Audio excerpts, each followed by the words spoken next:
Allez, retour sur le plateau du Bocal Local pour cette deuxième partie d'émission où on va parler théâtre avec Valérie Pourroy. Bonsoir. Bonsoir. Vous êtes comédienne à la Pérenne Compagnie et vous êtes accueillie jeudi 3, vendredi 4 et samedi 5 novembre pour une pièce de théâtre qui s'appelle La Cave de Thomas Bernard. Et vous êtes accueillie au Théâtre de l'Écluse par la compagnie Pièces et Manœuvres, représentée ce soir par Denis Milon. Vous êtes le directeur artistique. Un des directeurs Un des directeurs artistiques. Voilà, merci beaucoup à vous d'être venu. Et bonsoir. Alors, cette pièce de théâtre La Cave, je l'ai dit, pièce de Thomas Bernard, un texte autobiographique. Oui, c'est pas un texte qui a été écrit pour le théâtre. Donc, Pas un texte. voilà, donc c'est passé par une adaptation que j'ai faite. L'histoire. Alors l'histoire, d'un c'est jeune. l'histoire d'un jeune qui a 17 ans, qui décide à un moment donné de quitter le lycée où il est dans un carcan et d'aller dans une cave. La cave, c'est un magasin d'alimentation dans Épicerie. une cité, voilà, Oui. épicerie dans une cité déshéritée de Salzbourg. Ça se passe en 1947 En Autriche, donc, en Autriche. puisque Thomas Bernard est autrichien. Voilà, l'auteur, voilà. l'auteur est autrichien et donc c'est vraiment ce moment-là où il décide et en même temps il peut pas faire autrement. C'est-à-dire qu'à un moment on n'en peut plus et il décide de changer radicalement sa vie en fait. C'est ça, donc on peut dire que cette pièce a pour thème la fuite, mais c'est aussi peut-être une prise en main Voilà, de sa vie c'est à un moment donné. Ça lui arrive à Un 17 moment ans, ça pourrait crucial, peut-être arriver à 40. voilà. Ou, C'est pour ça que je pense que ça peut concerner plein de gens et que c'est pas destiné à des adolescents, mais Mmh. à un moment donné, pour X ou Y raison, voilà, on décide de changer de direction complètement. Mais on peut pas faire autrement. Lui, c'est vraiment une nécessité de toute façon. Et c'est intéressant parce qu'il a 17 ans, donc 17 ans on est au lycée. En France, je crois qu'en ce moment, en France au lycée, ils étudient les autobiographies. Donc peut-être Thomas Bernard sera au programme, sait-on jamais. Vous le saviez? Vous ne savez pas? Non. Bah si, je sais que les troisièmes, puisqu'on fait une séance scolaire à l'Écluse, les troisièmes travaillent sur les récits autobiographiques. Voilà. Voilà. Bon, troisième, Ça, c'est vrai que voilà. c'est pas encore le lycée, c'est la fin Donc du je pense, collège. mais peut-être C'est la fin du qu'ils y collège. retravaillent l'année d'après. Ça, je sais pas. Vous l'avez dit, un texte autobiographique qui n'est pas forcément destiné au théâtre. Pourquoi? Parce que c'est la forme de narration qui est compliquée. Alors- Il y a une forme de narration, ça date de Oui, temps. alors il y a une forme de narration qui est, je crois, le propre des récits autobiographiques, c'est-à-dire qu'il y a le jeu de l'auteur quand il écrit, au temps où il écrit, donc où il fait des commentaires sur lui, au temps où l'histoire se passe. Donc il y a un le jeu texte- de l'adolescent et le jeu de l'auteur. En fait. Un texte de 1976. Thomas Bernard doit avoir. Il est mort en Il 89. est mort en 89, oui. Donc sur la fin de sa vie. Voilà, il a écrit ses récits autobiographiques sur la fin de sa vie, en fait. Et donc l'autre jeu, c'est donc effectivement, il parle de lui, c'est le jeune garçon de 16 ans. Un texte difficile, du coup, quand c'est pas fait pour le théâtre, à jouer, à mettre en scène. Bah alors, ce qui est compliqué, c'est qu'il faut tout inventer, en fait. Mais moi, j'ai choisi ce texte-là parce que j'ai trouvé que c'était un texte qui était éminemment théâtral. Qu'il y avait vraiment Comment on trouve une que c'est parole. éminemment théâtral quand c'est pas destiné au théâtre? Alors ça, je sais pas, je peux pas vous dire. Mais en tout cas, pour moi, ça me paraissait très clair que c'était une parole à donner sur un plateau. Voilà, à faire entendre. On est vraiment sur... on l'entend C'est la parler quand force on le peut-être lit. du texte C'est la force aussi de l'écriture. La force C'est de vraiment une l'écriture. écriture très forte, quoi. Très marquée, très particulière, mais qui a vraiment, je pense, sa place sur un plateau. Et de toute façon, ces pièces de théâtre, il les écrit de la même façon. Il écrit des romans, des pièces de théâtre et des récits, c'est écrit de la même manière. Il a eu beaucoup de prix, Thomas Bernard, qu'il Oui. a souvent refusé. Qu'il a refusé. D'ailleurs. Il y a un livre qui est sorti là qui s'appelle Les prix littéraires, très bien, très drôle. La façon dont Oui, il est assez réagit. caustique. Enfin, Ah on bah, en parlera oui. après. C'est plutôt un personnage, Ouais. je ne sais pas si on peut dire étrange, bizarre, enfin, en tout cas haut en couleur. C'est une personnalité. Bah, c'est vraiment une personnalité, voilà, une personnalité très forte. Denis, je le disais en début de cette interview, vous accueillez la Pérenne Compagnie au sein du Théâtre de l'Écluse. Vous les avez accueillis parce que vous les connaissiez ou parce qu'il y avait cette création par ce texte? Est-ce que vous choisissez, grosso modo, le texte que vous allez accueillir par rapport à la compagnie? Alors, si vous voulez, bon, déjà nous, on accueille les compagnies en résidence, hein, c'est un peu le propre de l'Écluse. Donc tous les ans, on reçoit un certain nombre de dossiers ou de demandes, hein, ça peut être des demandes verbales, tout simplement. Dans ces dossiers, on essaie de sélectionner. Alors évidemment, on prend un peu tout en compte. Il y a aussi les gens qu'on connaît, évidemment, mais on regarde le bien fondé du projet, si ce projet tient la route, et puis on se limite à ça. On rentre pas dans des comment dire, dans des choix qui sont propres aux compagnies, parce que on se sent pas de faire ça. C'est pas notre rôle. Notre rôle, c'est plus de voir si le projet est viable. Et puis une fois qu'on considère que le projet est viable, on propose à ces compagnies de venir en résidence et pour certaines de les coproduire. Ce qui est le cas sur la cave. La compagnie Pièces et Main-d'œuvre nous coproduit. On peut expliquer peut-être ce qu'est une coproduction dans le théâtre? Oui, je vais expliquer ce qu'est une coproduction. Alors une coproduction, en fait, ça veut dire que on met bien sûr à disposition de la compagnie qu'on accueille le théâtre, avec le matériel qui marche en fonction, avec du personnel notamment de salle, et puis on donne aussi une enveloppe financière qui va permettre à la compagnie de pouvoir... alors, en général, dans le cadre des coproductions, ça sert essentiellement à se payer lors des répétitions. D'accord. Et puis, au-delà de la coproduction, il y a aussi toute cette part de préachat. Et puisqu'on est une salle de diffusion aussi, donc de présentation au public du spectacle. D'accord. Sur cette coproduction, vous connaissiez le texte de Thomas Bernhard, La Cave? Non, pas spécialement. Non, pas celui-là. Donc, mais l'auteur peut-être. L'auteur, oui. Après, voilà, dans les dossiers qui nous sont apportés, apportent déjà beaucoup d'éléments sur le projet en lui-même. Donc, ça nous rassure, si on peut dire. Moi, je ne suis pas un très très grand connaisseur de théâtre, mais c'est vrai que quand je me suis intéressé à la biographie de Thomas Bernhard, je me dis effectivement, quand on est metteur en scène, comédien, comédienne, peut-être rien que le personnage, parfois, peut être le déclencheur de s'intéresser à ses œuvres. Simplement en lisant une biographie, peut-être, on peut aussi s'intéresser à ses œuvres. Est-ce que c'est un peu le cas aussi pour La Cave, c'est-à-dire que la pièce est indissociable de l'auteur? Ah bah oui, là c'est indissociable de l'auteur puisque de toute façon ça fait partie de son parcours et on parle de ça dans le spectacle. Enfin ça j'ai gardé parce qu'évidemment j'ai gardé des moments précis du texte. Ça parle de sa construction en tant qu'écrivain quand même. C'est pas le propos du spectacle, mais on finit finalement dans ce parcours. Il s'est nourri de plein de choses différentes et il en arrive à écrire. Voilà. Donc évidemment, c'est lié complètement à son travail d'écriture aussi, quoi. Donc je trouve que ça c'est important aussi. Très bien. La construction d'un individu. Évidemment. En fait, voilà. La construction. Voilà, je m'y perds. On va continuer de parler de cette pièce, La Cave de Thomas Bernhard, qui a lieu donc jeudi 3, vendredi 4, samedi 5 novembre au Théâtre de l'Écluse. Mais nous sommes mardi soir. Demain, les films sortent dans vos cinémas. On en a choisi 3. Premier film à l'affiche que nous avons choisi, Le Tintin de Steven Spielberg.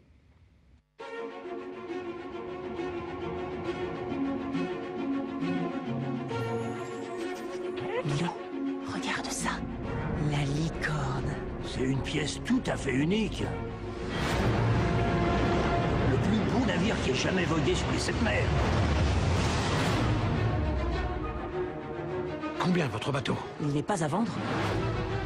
Vous allez au-devant de grands dangers. Quelque chose est arrivé sur ce bateau. Quel secret renferme-tu? Qu'est-ce que c'est que ça? La maquette cache un indice qui conduit à l'un des plus grands trésors de l'histoire. Bravo, Milou. Vous prenez la responsabilité de cette preuve? Pas d'inquiétude, Tintin. Cette preuve est en sécurité avec nous. Dupont, où es-tu? Eh ben, je suis déjà au bas de l'escalier. Essaie de suivre. Il ne sait pas ce qu'il attend. Vous connaissez la valeur de ce manuscrit. Je le trouverai, avec ou sans votre aide. Merci. À propos, je m'appelle Tintin. Haddock. Archibald Haddock. Retrouvez-les, tous les deux. Les mains en l'air. Vous savez ce que vous faites, hein? Vous inquiétez pas, j'ai interviewé un pilote une fois. Je le jure, j'avais trouvé ce trésor avant lui. Qu'avez-vous fait? J'ai allumé un petit feu. Dans un bateau? Eh bien, nous voilà dans de beaux draps. Personne n'aura mon navire. Ça peut sembler un peu fou, mais j'ai un plan. Génial. On n'y est pas encore. La terre.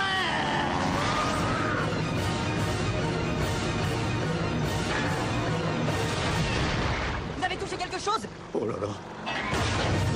Accrochez-vous, Tintin!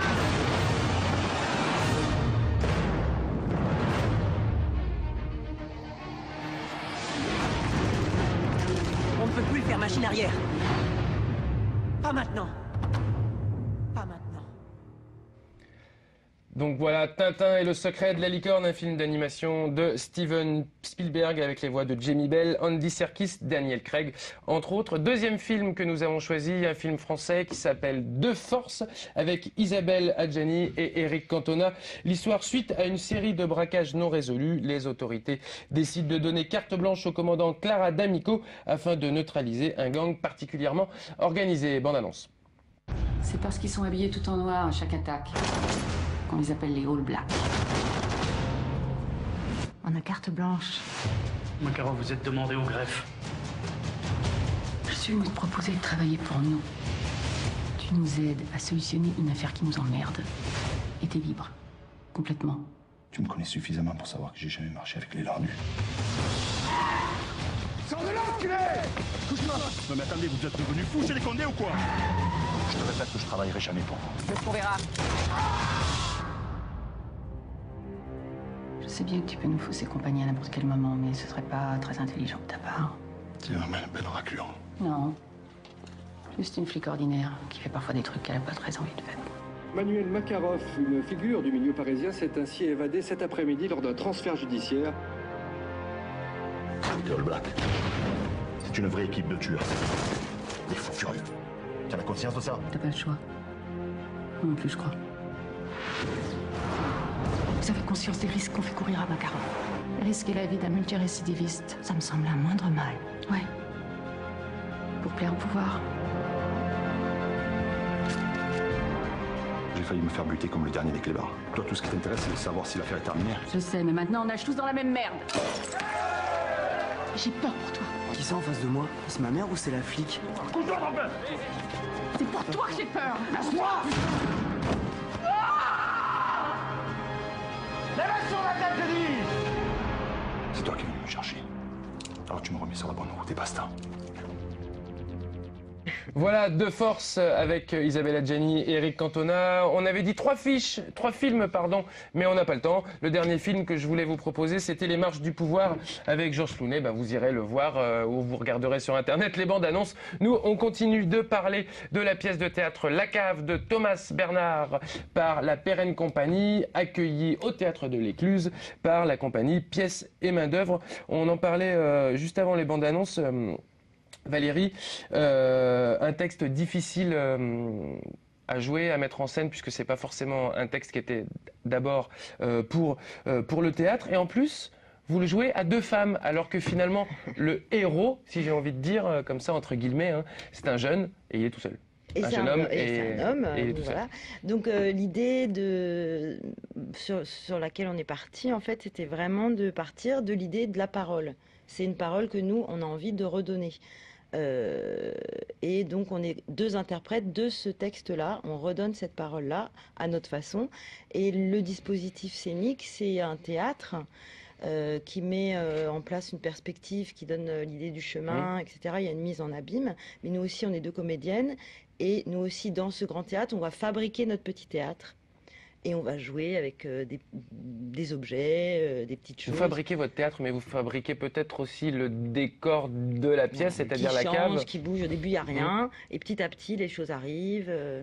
C'est simple, hein, on a des cagettes, on a des escabeaux. Non, mais voilà. C'est vraiment des choses très simples. Et à un moment, on a l'impression qu'il y en a partout et qu'on est dans la cave, quoi. L'autre comédienne, on peut peut-être la citer? Oui, alors Katia Grange, mais je peux aussi citer l'équipe. Oui, allez-y. On est 4, en fait. Donc Katia Grange qui joue avec moi, qui a fait aussi la direction d'acteur. François Véron qui fait la scénographie, la lumière et le regard extérieur. Et Emmanuel Six qui est à la création sonore et musicale. Regard extérieur? Oui, regard extérieur parce que ce projet est un peu particulier. Katia, elle m'a fait pas mal travailler sur la direction d'acteur, je la fais travailler, on travaille toutes les deux et François nous regarde et nous donne aussi des retours. C'est vraiment une circulation entre nous. François Véron des Ateliers de la Grande Ourse. Donc la Perrenne Compagnie, la compagnie Pièces et Main d'œuvre et les Ateliers de la Grande Ourse, c'est vraiment une coproduction et puis... Oui, mais bon, on est dans une petite ville en fait, et du coup tout le monde se croise et se connaît, et évidemment ça amène à travailler ensemble. Justement, Denis, je le disais, vous accueillez la Pérenne Compagnie donc, pour cette pièce. Vous, la saison a commencé le 1er octobre hein, avec Slurp. Exactement. Est-ce qu'il y a des nouveautés cette année au Théâtre de l'Écluse ou même pour la compagnie Pièces et Main d'œuvre? Déjà les travaux, où ça en est? Alors oui, il y a eu les travaux, ça c'est une nouveauté. Hein. Vous avez vu, je pose 4 questions en une question. Voilà. C'est à vous d'intégrer et après je vous laisse parce que... Non, alors les travaux sont terminés. Donc on a pu rouvrir, donc on a fait une saison l'an passé. C'est un théâtre un peu nouveau, du coup, transformé, mieux adapté au public, mieux adapté aux compagnies qu'on reçoit. Donc ça c'est plutôt très bien. Je pense que les compagnies qui on accueille sont plutôt satisfaites du résultat et le public aussi. Donc ça c'est un premier point. On a déjà fait une saison l'an passé. Cette année on entame donc notre deuxième saison après les travaux. Après les travaux. Après les travaux. Voilà, il y a on a à peu près 12 propositions de spectacles professionnels, plus 2 autres propositions qui sont liées aux amateurs, puisque on accueille aussi des compagnies amateurs. Et avec une petite nouveauté cette année, c'est qu'on s'est mis aussi en partenariat avec le théâtre de l'Enfumeray, qui a faire des rencontres, où il y a des rencontres de théâtre amateur, et on a chargé les bénévoles des 2 structures de tout gérer. C'est-à-dire, on n'a pas laissé totalement les clés du théâtre, mais presque. Donc, ils se sont occupés de tout pour organiser ces rencontres amateurs. Donc, au Théâtre de l'Écluse, il y aura le 11 novembre la cantatrice Chauve, le 12 les paysages, de Pinter par l'atelier de l'Enfumeray. Le 13 novembre, les Voyageurs de Carton. Voilà, c'est une compagnie qui vient de La Flèche. D'accord. Une compagnie de théâtre amateur du théâtre du Carrois. Alors évidemment, si on veut toute la programmation, on peut aller sur le site. Sur le site de Pièces et Main d'œuvre de l'Écluse. Ça c'est nouveau, ces rencontres amateurs. Oui, c'est vraiment quelque chose. C'est encore un partenariat noué avec un théâtre. Voilà, mais je crois que de toute façon, toutes les structures comme les nôtres, ou même plus grandes, les théâtres, ont tout intérêt à avoir des partenariats de plus en plus importants, de mutualiser des choses, parce que on est tous contraints aujourd'hui à l'aspect financier de tout ça fait que voilà, plus on aura parle pas forcément beaucoup de culture en ce moment. C'est ça. Donc on est et puis ça favorise en plus un certain nombre d'émergences aussi. Une émulation artistique aussi, créative. Et puis les gens se voient, se rencontrent et ça c'est très important. Il n'y aura pas que du théâtre en plus cette année à l'Écluse. Vous accueillez notamment Firmambo avec Riti Mamon. Là c'est de la danse contemporaine. Oui, mais l'Écluse a toujours eu une programmation différente. Il n'y a pas que du théâtre. Nous on propose, l'idée de départ, en tout cas, c'est de proposer un certain nombre de formes artistiques pour permettre aux gens de goûter à ces formes artistiques. Et le public nous le rend bien, puisqu'il vient voir indifféremment de la danse, du théâtre, voire même des concerts. L'offre crée la demande, comme on dit. Oui, on peut dire ça, mais c'est surtout on est très content que ce public réponde et puis vienne, même s'il apprécie pas forcément cette forme, ils le tentent quand même, et ça c'est plutôt une bonne chose. Il nous reste très peu de temps, Denis, mais je voulais quand même qu'on parle de la création de cette année, qui est un spectacle jeune public, qui s'appelle Une pincée de soleil. Oui. Vous pouvez nous en dire 2 mots? Alors oui, on est parti sur une création jeune public. On avait travaillé en 2007 sur une création qui s'appelait Petit Arbre, et c'est une création un peu dans le même esprit, en tout cas qui va dans le même sens. Sauf que on avait choisi un texte de Forest Carter pour Petit Arbre, et là on est parti de poésie. Donc surtout des poésies de Claude Roy, qui sont quand même beaucoup en lien avec la nature. Et on a décidé de mélanger les textes de poésie avec en essayant d'inventer une gestuelle poétique. Donc ça va comprendre y compris un peu de danse, et puis on va tendre un petit peu vers du mime, créer des images et donner de la poésie en même temps. D'accord. Merci beaucoup, Denis. Des nouveautés aussi cette année, il y a des stages d'initiation artistique. Oui, tout à fait. Donc on ne peut pas tout dire, j'en suis désolé, mais il y a un site. Encore une fois, on répète que sur le site internet de la compagnie et du théâtre, vous trouverez toutes les informations. Je rappelle que donc Denis Milon est directeur artistique de la compagnie Pièces et Main d'œuvre du Théâtre de l'Écluse, qui accueille jeudi, vendredi et samedi La Perrenne Compagnie pour une pièce de Thomas Bernhard qui s'appelle La Cave. Merci à vous d'être venu sur le plateau du Bocal Local. Vous êtes toujours les bienvenus d'ailleurs. Voilà, je vous le dis. L'invitation est passée. Une page de pub et on enchaîne sur du théâtre avec une pièce qui s'appelle L'amour est aveugle, mais le mariage durant la vue. À tout de suite.